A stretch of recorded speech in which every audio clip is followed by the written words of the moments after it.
Hey guys, welcome on into an episode of Stacking Dubs. I'm your host, Chris Chinn.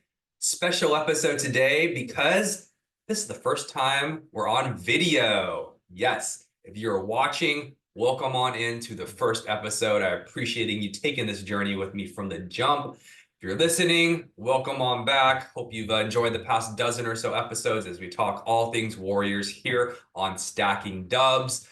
Little look around my virtual room. If you can't see it, we got a whole bunch of Warrior stuff. I got a little Steph in his night-night pose on my virtual shelf here.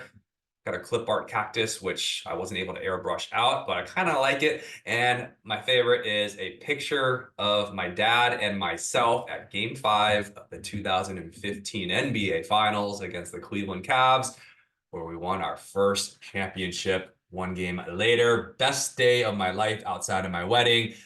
My dad and I would always bond over watching Warriors, Giants, Niners games together, just had that special bond, just high fives and hugs, as well as disappointing collapses to the ground. But I say all that because I love you and I miss you, Dad. And just thank you to Steph Curry and the Warriors for providing us these very special moments and memories that we were able to share together. So I keep a picture of my dad here. I always try to have it on my screen as I'm podcasting just to remind me of my why.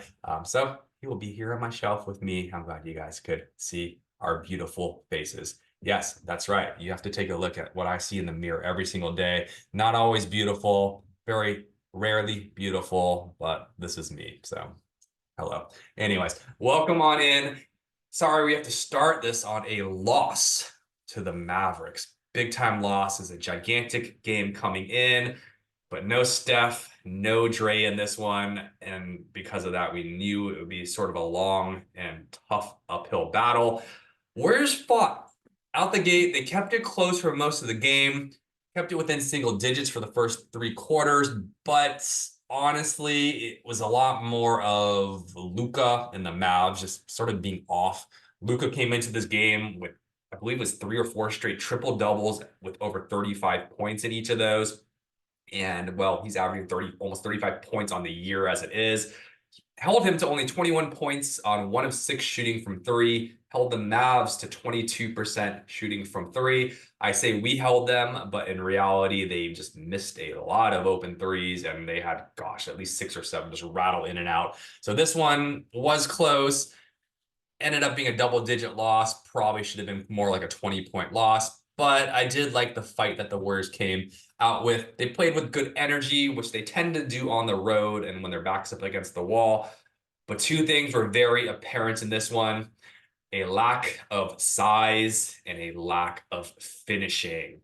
And they sort of go hand in hand. When you don't have any bigs to get easy buckets, it is a tough battle, and you live and you die by the jump shot.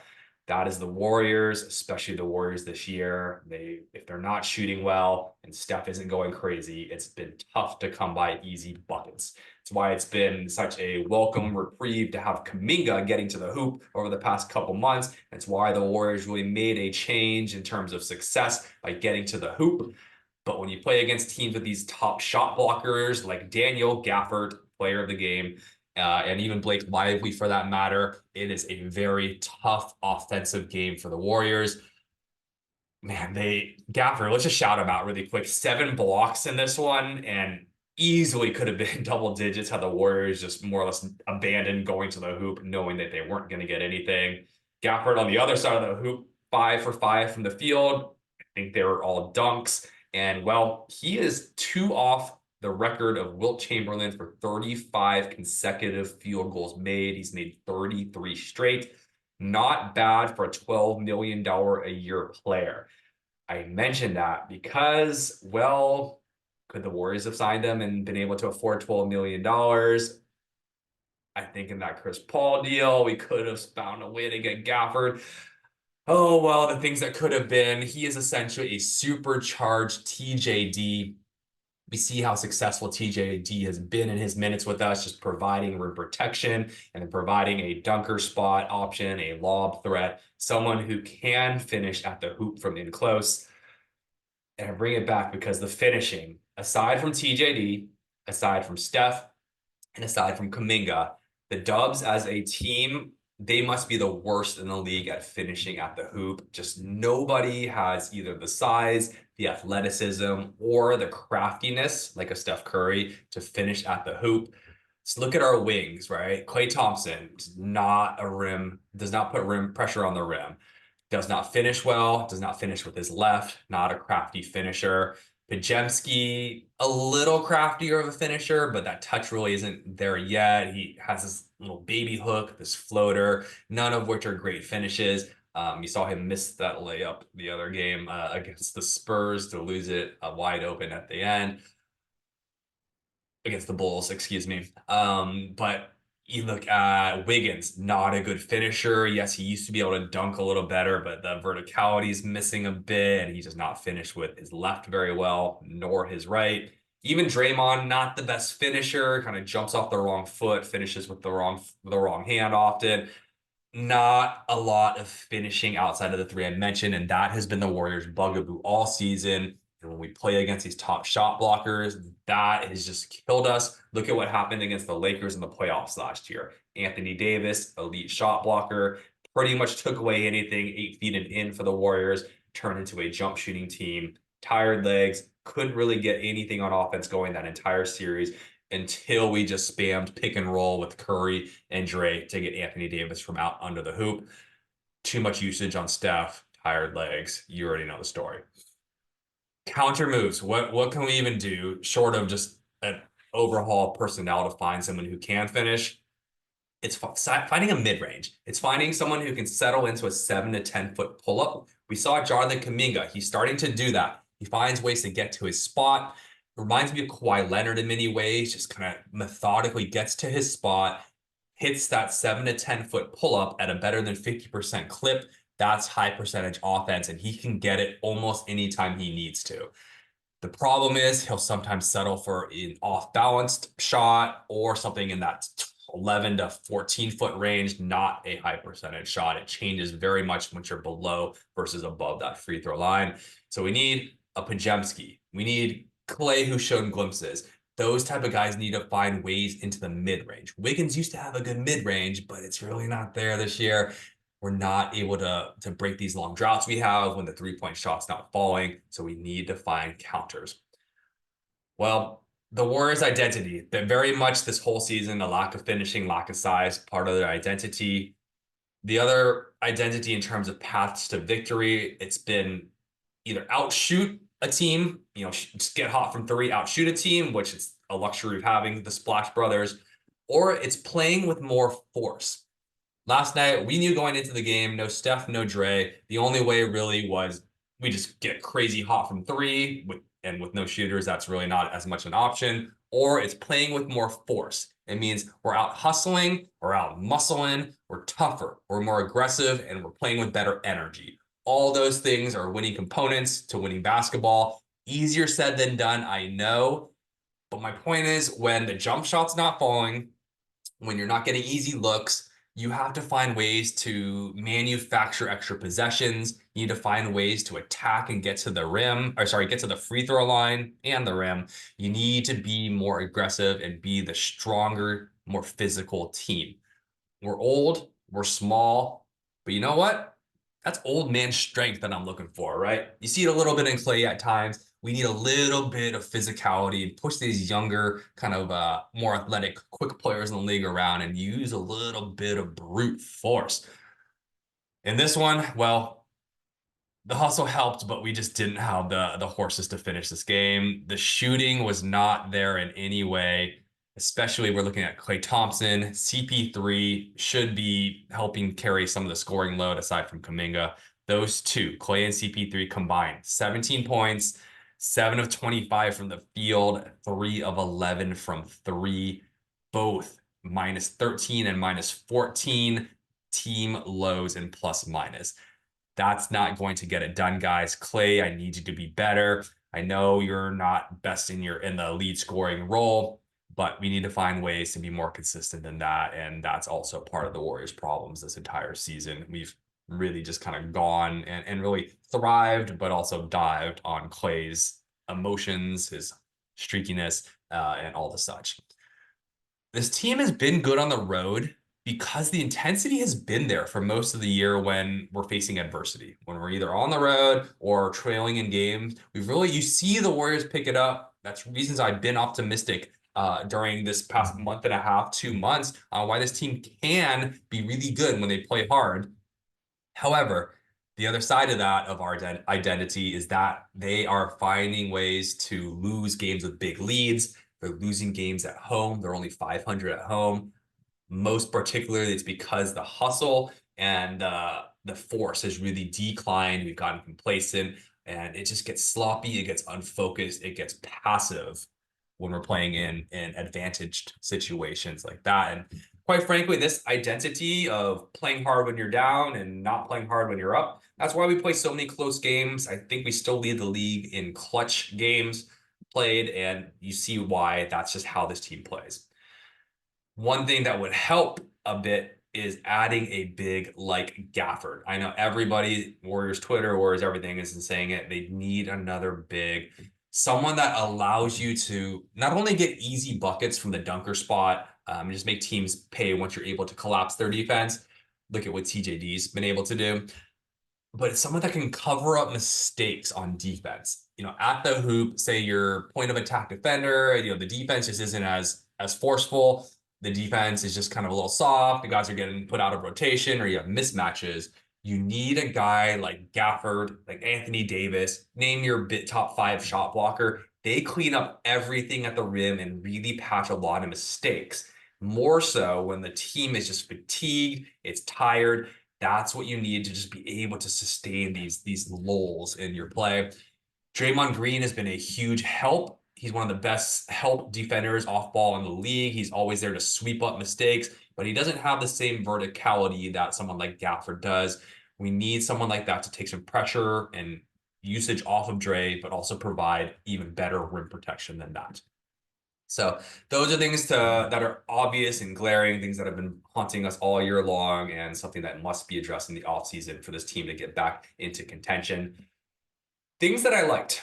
Well, in this game, we got a little glimpse into the future. It wasn't wildly successful, but it was nice to really have a picture of what it looks like when Podziemski is your primary ball handler. So the times that Chris Paul was out and Pods was really the only ball handler on the floor, to see him kind of weave in and out, keep possessions alive. He finished with 11 points, 5 rebounds, 5 assists, 4 steals, which is nice.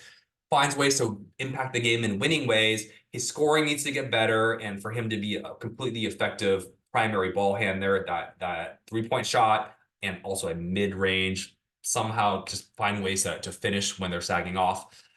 That's going to be the keys to him really unlocking being a primary ball handler. But it was nice to see the things that he does do well. Jonathan Kuminga as a primary scorer. Well, with Steph out, we've seen Kuminga really step up. He had 27 points in this one, found ways to get to the free throw line, where he's been great recently. He was 9 of 10 from the free throw line in this one. In the last 5 games, Kuminga averaging 22 points, 6 rebounds, 2 assists. Rebound numbers need to come up a little bit. Assists had been up a bit before these last 5 games, but that's okay. Understandably, he's having to be more of a scorer. I liked what I saw out of him. Can he make that next evolution? Also, more reliable jump shots, more reliable playmaking for others.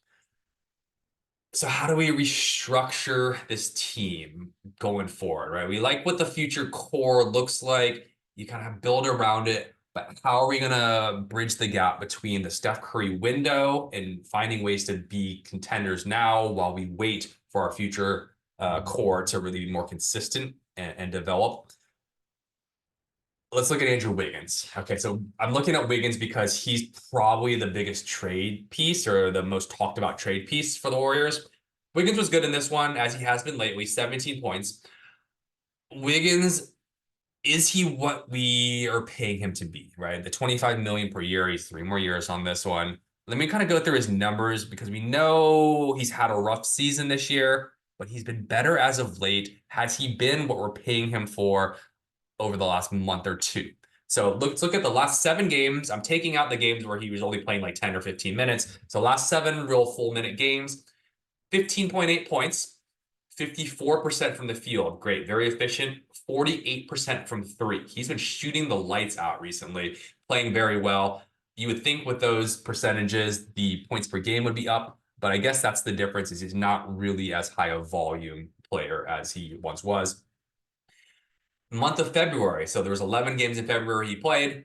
Only 13 and a half points per game, but 50% from the field, 47% from three. Let's look at January, 49% from the field, 34% from three. So he was still kind of cold back then. But I say that because he is efficient as a scorer, even if he's just being more selective, that's okay. It's fine as a number 4 scorer, maybe a number 3 scorer any given night.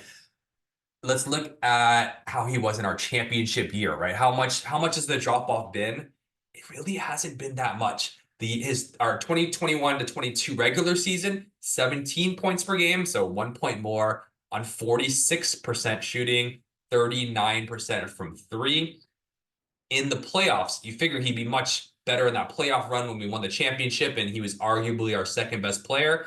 He only averaged 16 and a half points per game, 47% from the field, 33% from three. So is this just Wiggins? Like, is this has been Wiggins the whole time? And, I know the defense was a bit better a couple years ago, and it's still good. It's still plus defense. It's not plus two-way Wiggs defense. But the drop-off hasn't been as bad outside of the first couple months of the season as we've made it out to be. So I say all these things to say, is Wiggins, does he have value? And how much value does he have to us? I think it's right there. He could stay, he could go. Really, the truer question is, does strength in numbers work? And I say that I'm wearing a strength in numbers shirt, if you can see. Shout out strength in numbers. Bob Myers recently brought up, I think it was just yesterday, 2 days ago, he's complimenting Dunleavy on all the depth he's added and all these weapons and the players and how well they've done. But he said, I never focused on the depth. I always just focused on getting the best five players in my finishing lineup. As I think about it, yeah, it's nice to have this depth and these weapons, right? Gary Payton, go lock up somebody, or Moody, come hit some threes, or Pajemski, just be a dog and be a connector. Everyone has their specialties, but not many of these guys are two-way players. And that's why it's just been a chess game this whole time. You're just trying to piece the right pieces together, and sometimes it works, sometimes it doesn't. But in reality, you need 5 guys that you can trust on defense and you can trust on offense. And that's what the Warriors are missing. So in the offseason, here's my conclusion, guys. You want to hear my genius idea I came up with? We need to get a superstar two-way forward. There you go. Or a big, whatever you want to look at it. We need to trade in the chips, package the picks. You probably have to package Wiggins. I'm sorry, Wiggs. You keep Jonathan Kuminga off the trading table. How do we go get a two-way star without trading Kuminga? That's not for me to figure out. I don't know how to do that. But we need a two-way star. It needs to be someone better than Siakam, right? Talks were on the table with Siakam. I don't think his defense is good enough, nor is his shooting. So it needs to be someone better than Siakam. So I'm talking, here you go, just humor me. A Giannis. Even a LeBron is fine. Is great. Someone that is just a perennial all-star that can give you two-way production. Can space the floor, can play make, can score, can protect the hoop, can play good individual defense, can rebound, can do everything on the basketball court that you want in a player. That's what we need. Wow, I'm so smart. That's the fix to everything. So I know I'm not giving you much, but my point is we need another two-way player, and we need a star if we're going to continue the Steph Curry era of winning championships, because this team, as constructed, can scrap their way into games. I don't know if it has the firepower to get us all the way to the promised land. So I say all that, and I mentioned LeBron. We're playing LeBron and the Lakers and Anthony Davis on Saturday. We have 2 days of rest. Hopefully Draymond will be back for that one. He's going to be a game time decision with that lower back soreness.